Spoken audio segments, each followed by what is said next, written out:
Hello, everybody. Welcome to another episode of the Comic Source Podcast. I'm your host, Jace.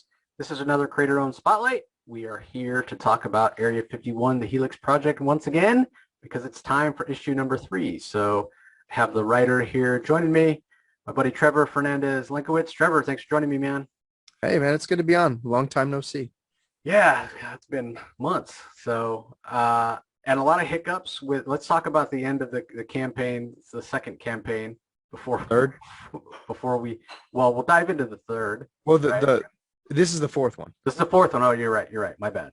Yeah, I just read through all 3 issues again yesterday. What am I thinking? Yeah, the end of the third. For those that aren't aware, there were some, I guess, the joys of self-publishing. You want to kind of let everybody know some of the challenges that you ran into? Well, I mean, the third one really came down to the wire. It was literally it took pretty much up until the last couple minutes to get funding, which was probably the most frightening experience of my adult life. And also like moderately heartbreaking because I definitely had felt like everything that was put on display for the third issue was by far the best looking. And I think that the third issue was the best issue up until that point in the series. So yeah, it was definitely a little bit rattling, but we're here now with the issue 4 campaign. It's made over $5,000 in about a week, which is it's great, but it's also I'm reluctant to pat myself on the back until we're funded. So it just kind of is what it is. Yeah, I wonder about that, right? Because I was really surprised when it took so long for your third one to get funded, and then you had the delivery issues on top of the other challenges, and then this one comes out and it kind of does what number 1 and 2 did, and I mean you're only a few days in and you're almost there already. So hopefully people listening to this are going to go and pledge and get you over the line. This is going to drop on Wednesday, January 26th, and it would be great, listeners, if we could get this project funded on that date so I can claim credit. You know what, man? I would 100% concede the credit if all the folks listening wanted to give it a look. And we've got a lot of really cool stretch goals, so that funding goal is just kind of the bottom of the barrel. We've got some potential opportunities for people to get free upgrades that we've never offered before. So it's pretty exciting. Yeah. Any ideas? Like, if you had to guess, like, was it just a matter of timing? The other one was toward the end of the year. The holidays were coming up and whatnot. This one's at the first of the year. People are, I don't know, New Year's resolution to read more comics. Like, any idea why? Honestly, I was way more afraid about launching this campaign at the time I did, because I felt like everybody had already spent their money on holiday gifts and such.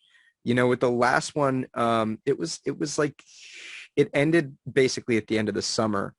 I don't know. Maybe people are just kind of out doing things during the summer, and in the winter, everybody's kind of holed up on the internet and a lot more susceptible to impulse buys, which certainly went against what I expected. Like I said, I was actually quite frightened about launching in the middle of January, because it's like, oh, nobody's going to have money to spend. Everybody will have spent everything on holiday gifts or whatever.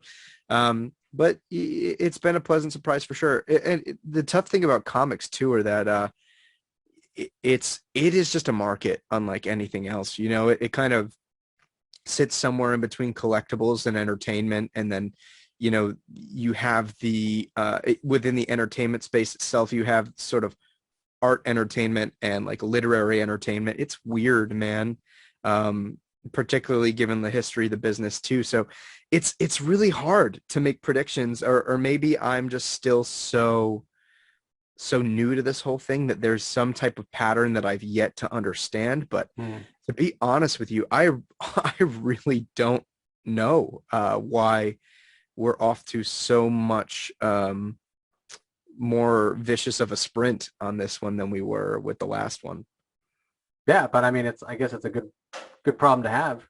Yeah, absolutely, especially after the last one, for sure. Well, maybe we're jumping the gun here too, talking about the campaign, and we haven't even talked about the book itself. So if anybody's listening and, since the last time you've been on, for whatever reason, the comic source has been exploding. We've been setting records left and right, which is great. Thanks to all you listeners. So I say that to say this. We probably have a lot of new listeners who maybe aren't familiar with you, not familiar with Area 51, the Helix Project, have never heard of it. So why don't you remind everybody who's heard before and introduce the concept of the story to the new listeners? Yeah, for sure. So the lucky thing that the new listeners have to gain by this is that I've definitely consolidated my sort of pitch for the book since the last time we spoke. But it sort of presupposes that the specimen that was sighted in mass in like Roswell, New Mexico in the late 40s uh, ends up building himself a life on Earth and masquerades as human for decades until he's essentially murdered after saving a human child, which is a selfless act that resulted in the exposure of his alien physiology. But that character is really only the catalyst, because our protagonist is his son, who is a half-breed human extraterrestrial hybrid who watches his father's death go down firsthand. And tortured by the loss, the son, Kent, spends 15 years struggling to pick up the pieces until he's mysteriously confronted by someone claiming to have been there on that day, and that they have a means of getting his father back. So now Kent is sort of driven to uncover the circumstances surrounding his father's murder and supposed death. Struggling to reconcile his dueling sense of identity, he's led further into the jaws of a Cold War genetics conspiracy. And what's left of him is forced to confront a twisted ghost from his past as it plunges a dagger into everything he's come to know about himself and what it means to be human. So at its core, it's a super emotional story that revolves around identity and mental health and memory and reconciling all of those things with loss. But it takes full advantage of the sci-fi genre and my background in molecular biology. But it's a sci-fi story that's kind of told through a very noir type of storytelling lens. I'm very influenced by folks like Ed Brubaker and Sean Phillips and early Darwin Cook crime comics. So that's kind of the vehicle by which I've kind of chosen to tell this story.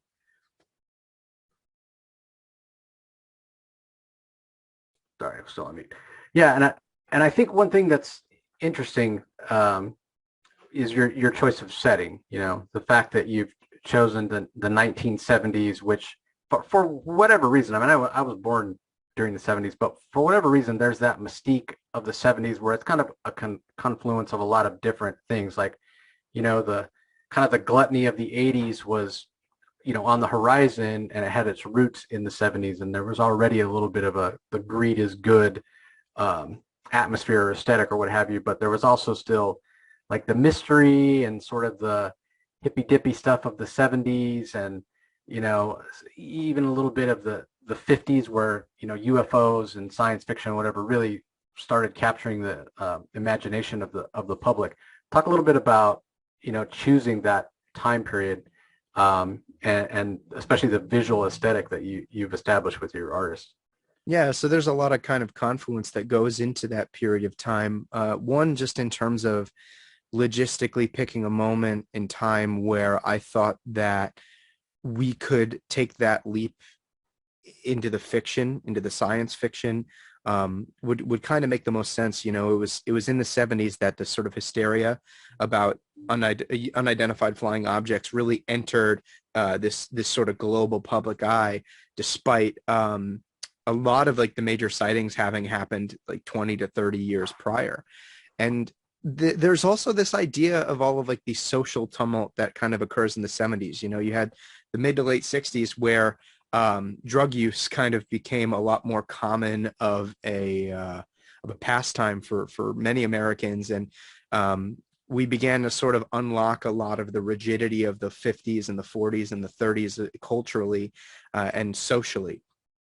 So for me, the 70s were a time of exploration and tumult socially, where we have this character Kent who is struggling to reconcile these two very these parts of himself that he chooses to keep separate, right? They're not separate. They're part of him, and they culminate in this one person. But I felt like the setting just kind of adds this atmosphere of uncertainty and conflict within himself emotionally, that proved to be a really interesting backdrop for the story. Because, despite the fact that we're not, we're not as much on the street in this story and experiencing this sort of setting and the culture, I felt like there's an atmosphere that could be set that we could kind of play upon when we are having these smaller, more intimate scenes. And you just kind of know that outside those walls, things aren't that much safer, than the craziness that's happening in that moment. And there's really, there's not a lot of refuge for Kent out in this world. And, it's meant to be a little bit more of a subtle placement, really, in terms of setting and time, aside from implicating the UFO hysteria. There's also the Cold War, overhead. And we're coming towards sort of the last quarter of the Cold War, and things are ramping up, and the sort of the rampant fear of who's going to strike first and who's going to find the next big thing in order to take down, the enemy, was sort of at an all-time paranoia-induced high. So I felt like it was kind of logistically a great time to place the conflict of the story and to place the sort of ambitions of the U.S. government through, this Colonel Winters character, and have it really resonate and make sense. Yeah, he definitely portrays kind of the ambition, the drive of the sort of faceless military industrial complex that will do anything to win. It's like they've kind of lost sight of the forest for the trees. Like, what good is winning if you've given up not only your own humanity, but the humanity of the American people? Because you want to win at any cost. You're not protecting the American way of life because you've perverted it, which I feel like now we've jumped the shark on that in so many different ways. But yeah. Anyway, now that you're on issue 4, so you and I have talked about this before, how the hardest thing to get right as a new comic writer is pacing. You've nailed that. You've got personal stake in the story in terms of emotion and whatnot. You've got that setting in the 70s, and it certainly has been action packed. You got a great artist. You're on issue 4. We're coming down to the home stretch now. What if any are the new challenges now that you're on the back half of the series? I wouldn't. It's always hard. Writing comics is hard. Creating from whole cloth is hard. So it's never easy. But I'm sure you're not like, oh, well, now I'm on the back half, I'm coasting. But specifically, what are the challenges, especially if there's some that you didn't necessarily expect to crop up here when you're over halfway through? Well, there's a certain amount of planning that goes into developing a story and outlining and such. But there's also, I think, a willingness that a creator has to have to let the story tell itself and to let the characters kind of grow into their own shoes. I wear a size 10.5. Kent, definitely not so much.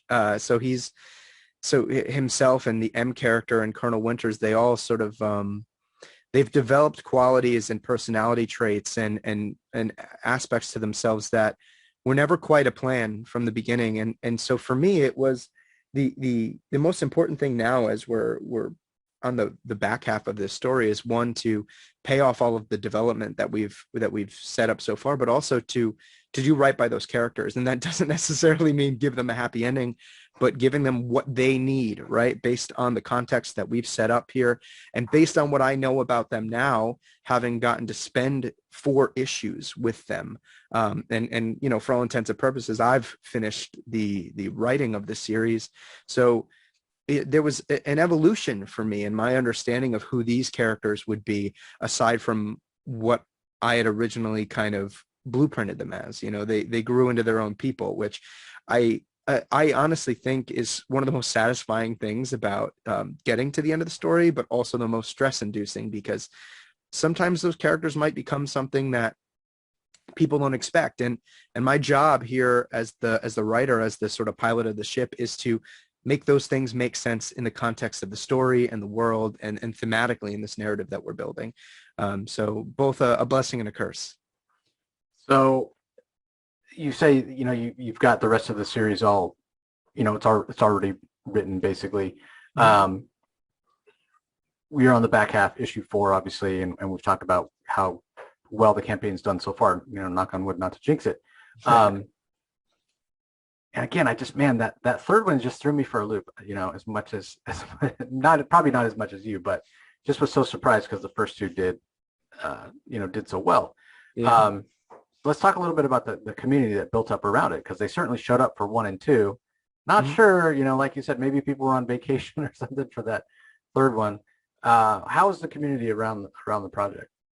It's been great, honestly. I've had a lot more folks reaching out to me with reviews from various blogs and websites, and they've been very kind. And I've had a lot more people express interest in the story. And I've also had a couple of backers that didn't pick up 3 that came back for 4 and were, like, sorry, this happened, life happened, which is certainly a component. There's like a randomness to sometimes whether or not people even see that something's happening. And also, just the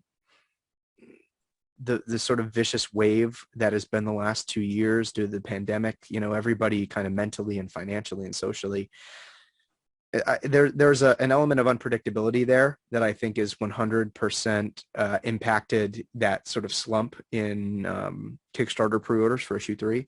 But the community has been great. And the most satisfying and heartfelt part of it for me are people kind of coming out of the woodwork that I've never seen before, who are championing the work and connecting with the work. And it means a lot. At the end of the day, I want to entertain people, but I'm telling a story that's very personal. It's almost like you guys are paying me for a part of therapy. I'm kind of working out a problem in my head. And so it's great that so many folks can connect with it and connect with it in ways that I might not have even intended. One of the most common things that people talk about are the way that we are able to make small moments resonate, like Kent's time with his mother. And that was so like on the back burner for me, when writing that issue. And I don't know. It's the great thing about putting a story out into the world is that it kind of becomes a little bit of everybody's. It's not just mine anymore. And people find things that appeal to them about this story that maybe didn't appeal to me, even as the person that created it, and vice versa. So everybody's just been absolutely fantastic and really supportive. And fortunately, we have a lot of supporters that, in the beginning were obviously skeptical of a first-time comic book writer and creator. And, I've been fortunate enough to earn their trust to where they've exponentially increased their support for this project, both in a social sense, sharing it, and financially, and what they're willing to contribute to the campaign. So it's been really fantastic, and is 100% a bright light in the sort of struggle of getting this thing together. You feel like you've grown as a writer? I mean, I'm sure if you went back and looked at issue 1 or 2, because I know how you creatives are, you always find mistakes or things you wish you'd done differently. But try to be objective and don't just you beat yourself up. But you feel like you've learned a lot through the process in terms of becoming a better writer. Yeah, the moment I see an issue put into the finalized PDF form, I look back at it and I'm like, oh man, I could have done this and I could have done that. And I'm like, but if anything, I think I've gained enough wisdom to realize that, I always did the best that I could at that time. And I think to a certain degree, there were certain mistakes or less efficient choices that I had to make in order to recognize those things so that I can grow upon them now. So yeah, I mean, there are certain elements from prior issues where I look back and I'm like, I could have made this scene a little bit punchier, or I could have been a little bit more efficient visually here, or I could have made a moment matter a little bit more here. because I don't want to, the unfortunate thing is when I'm speaking and like promoting the book, I don't want to explicitly be like, here's a moment where I think I fucking sucked, Right. you know, because I don't want somebody to read into that. But yeah, there were definitely elements of all three prior issues, you know, where I look back and I'm fortunate enough to recognize areas for growth. And you know, I'm really happy to say that I feel like I've grown exponentially with every issue in my awareness of the space and the format and what I'm able to do with my creative team. So yeah, it's definitely been a learning experience, that's for sure. And it's weird, you know, I'm definitely the first person to self-critique, but I do honestly feel like in certain ways, every issue I've gotten dramatically better. And I don't know if they're always going to be components of the storytelling that our reader is going to recognize, but creatively, and as the person who knows the sort of schematics, you know, of what it's like to make a comic, I've definitely realized a lot. You know, I've said it before, like, um, throughout the whole series, I mean, there are openings to issues that are kind of nuts and crazy. And still, like, my favorite first page, and I've now written 6 first pages to the series. My favorite's the third. That small moment where you're kind of some undetermined time in after the crazy climactic ending of issue 2, and it's just Kent and M in a car being silent, and it builds on the tension and it builds on the suspense, and it's really small, and nobody is going to love that moment more than I do. And it's, despite the fact that it's definitely not the most exciting sort of first page, spoilers for issue 5. It's my favorite opening to any of the books that I've written, and I don't think I could have done that in issue 2 or in issue 1. Yeah, that's fair. That's fair. Um, in terms of, you know, not just growing creatively, but, you know, we talked about the community, and that's, you know, and you and I have talked offline about it as well. The networking part is always a function of it, and, you know, you got to do the convention circuit. I know you're going to be doing a lot of shows this year, so talk a little bit about that. How has it been? Because I know you've done some signings locally and whatnot. Like, talk about that side of things. Yeah, I mean, it's been great, particularly given that I started this endeavor, you know, in the height of the pandemic, and it was difficult to connect with people, and it was always kind of trying to reach out into the great white ether of the internet to get somebody to listen. And the beautiful thing about doing signings and starting to do these conventions are that, you know, these people are primed for my wares, you know, and the things that I'm trying to get out into the world. And it's not always easy, you know, you have to kind of be on all the time, and it's difficult when you care about something so much to throw it out in the world, which is kind of ironic, right? You think it would be easy. You're like, I love this thing and I want everybody to see it. But also, you know, in my head, I think about how I love this thing and how I'm afraid to misrepresent it, you know, to people. And it's been a real learning process for me, you know, and just trying to figure out the best way to bring somebody into the fold without coming off like hyper salesman like, you know. I mean, I've now done a couple of shows, and I see guys that are kind of they're like used car salesmen, you know. They're like smacking you in the face with their stuff, and in the beginning I was definitely too timid because I cared about my project so much. So a lot of it was about finding that middle point and not being able to sort of approach somebody and be like, hey, here's my thing. Let me tell you why I love it so much and maybe why you might like it. But, you know, it's also built me a really great sort of third arm to my supporter base, which is great. And they're people that I've gotten to meet in person and engage with, and I've gotten to show them why I'm so enthusiastic about this story and why I'm so enthusiastic about comics in general, you know, about what makes them so much different from anything else I could possibly do. And that's exciting to me. You know, it's difficult to, and I mean, anybody can make a post promoting their project online in all caps and whatever, and seem excited. But there is something about that very personal connection and watching somebody's expression as they explain and talk about something I was fortunate enough to make connections with people at these shows that have been super valuable to me as a person, and as a creator and as somebody who, I don't know, as many of us have pretty much spent a year and a half to 2 years like locked inside their house. Yeah, definitely. Well, let's talk a little bit about some of the tiers that are available. Obviously, if somebody's hearing this for the first time, you're like, oh, how do I get caught up? I know there's digital tiers you can get caught up. You still have copies, print copies, physical copies of the first 3 issues as well, right? So, what are some of the tiers? How can people get caught up? And don't forget to mention the special shirt that's available as well. Yeah, there's a bunch of cool stuff. So my comics are super cheap. And without feeling bad about it, I will say they're also better produced physically than what you're going to get at the largest publishers in the business. It's high quality stock. I sell physical copies start at $5 a piece, which puts me in a position where I literally make no money. I'm doing this to get the story out to folks, and I'm doing this to build a reputation of integrity, both creatively and as somebody who's producing a product.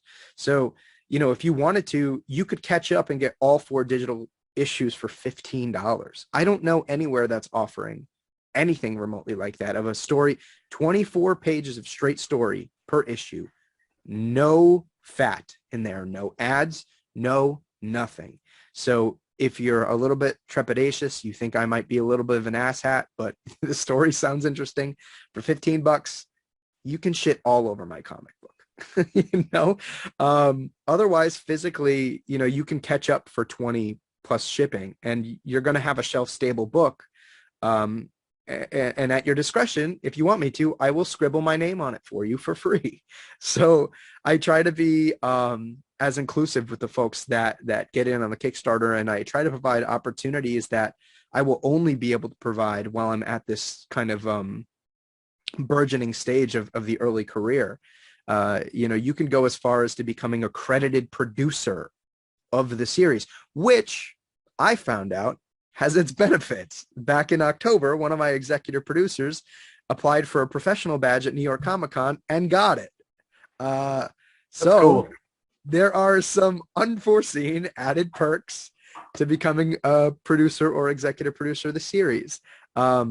So yeah, it's super, super inexpensive. And for the collectors out there, I think every tier from like the artist print level and onward, you get digital copies practically for free in the package, so that you don't even have to unseal the comics if you choose not to do so.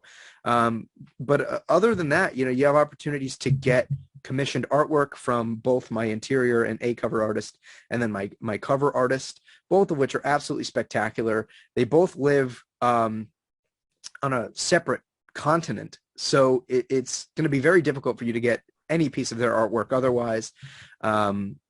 Those are cool opportunities. I have packages for retailers where I literally lose money so that I can get this book onto the stands of local comic book stores and get them to make a little bit of money, because they are such crucial cornerstones of this medium and of this industry that I love so much. And like Jace had mentioned, we have really cool, like exclusively designed shirts that I produce. And I have a background working in retail, so I've brought in my understanding of the sort of basic material science of making a comfortable piece of clothing, and this design elements of retail. So we have a really cool campaign exclusive shirt that we designed that says "Be dangerous, read comics," and sort of. Yeah, let me share my screen so everybody can see. Sure. Yeah. Like. Yeah. So that one right there in the middle. Yeah. So anybody that might be listening, it superimposes the A covers to issue 3 and 4 over the text, which I don't know. I thought it was a fun, super simple design, and which will be available for the last time on this campaign. Below it features the variant cover to issue 4, along with a quote of narration from one of the issues, and the image is a character of the series tearing several layers of their face off, but it's quite revealing, or it teases quite well what is to come in the series. But it says, most stories follow the tales of gods and monsters and men, but this one really only concerns the monsters. And it's honestly probably one of my most one of my favorite pieces of merchandise I have ever designed. Yeah, it's pretty cool, and I don't think I'm gonna be able to resist that that read comics one. I mean, it's too cool. Uh, yeah, so there's plenty of tiers, everybody. Whatever suits your budget. It's a great story. I told Trevor at the beginning, before his very first campaign for issue number 1, he wasn't charging enough. Like, get something for your time. He refuses to do that. He wants to get the story out there. So I don't know anybody or any campaign that's out there doing it for this price. So it's a hell of a deal. And the fact that you can still get the first 3 issues at that same low price is ridiculous. So as I always do on the creator-owned spotlights, I'll remind everybody, even if you think the campaign or the story doesn't sound like it's for you or not going to interest you, or you'd love to join the campaign but you just don't have the funds right now, best way you can help out Trevor and his creative team is to share it on social media, because like he indicated earlier, there are just times when people would love to be a part of the campaign but they just miss it for whatever reason, bad timing. So put it out there on social media. Certainly if you pledge, on Kickstarter, it gives you the option after you've fulfilled or after you've filled out all this stuff to share it on social media. But even if you're not joining the campaign, just throw it up on social media. Hey, I heard about this great comic. Everybody check it out. And you never know who, it's certainly not going to get people to pledge less, it's not going to drive people away. Any publicity in this instance is good publicity. So as we're winding up here, Trevor, any last things to share with our listeners about this campaign for number 4? Yeah, well, I mean, like you said, Jace, I try to make my books as financially accessible as humanly possible, and I know it's to my detriment. I know people would pay more money for it, but I do it in the hopes that we can get more people onto the book, because I am sort of making those financial sacrifices at my own expense. So I really hope you give it a look. I have done my absolute best to make this story as excellent as possible in both the physical production and the content of the story itself and the artwork. I'm working with literally a world-class group of gentlemen who, I mean, between my inker, my colorist, and my letterer, I have probably close to 50 years of experience added up between them in the comic book industry to kind of balance out my sort of hungry rookie artist mentality and my inexperience. But I bring a very crucial eye to the medium and to storytelling, to this story, and it's so much more tightened because it's a product that I'm putting out there, and I want to be able to connect and make this story connect with people, and I want it to be entertaining. So I really hope you guys consider giving it a look. I put a lot into this story. We're also getting to the point where this will be the last campaign where you can get a first print copy of issue 1. We will be reprinting a second print with an entirely new cover. So if you're the burgeoning collector out there and you kind of want to take a bet that maybe I might be the next Alan Moore and then just go hide out in my cave after doing the greatest work in the industry, this is a great time to get that issue signed. If not, and you just want a good story, I really do believe in what we've been able to produce here. And I don't think that anybody would ever pick this story up and say, this is somebody's first comic. One day I do want you to look at it and go, this is my first comic, because I want to be so unrecognizably improved as a writer down the line. And this is the opportunity to help me do that. And yeah, I've just tried to provide as much opportunity as I can to make this story accessible, and to make my readership and the folks that do decide to lend their kindness and support to this campaign, I try to give them a much more intimate experience with the production of this book, whether it's becoming a producer of the series and literally getting credited on the book, whether it's getting drawn in during crucial moments, or things of that like.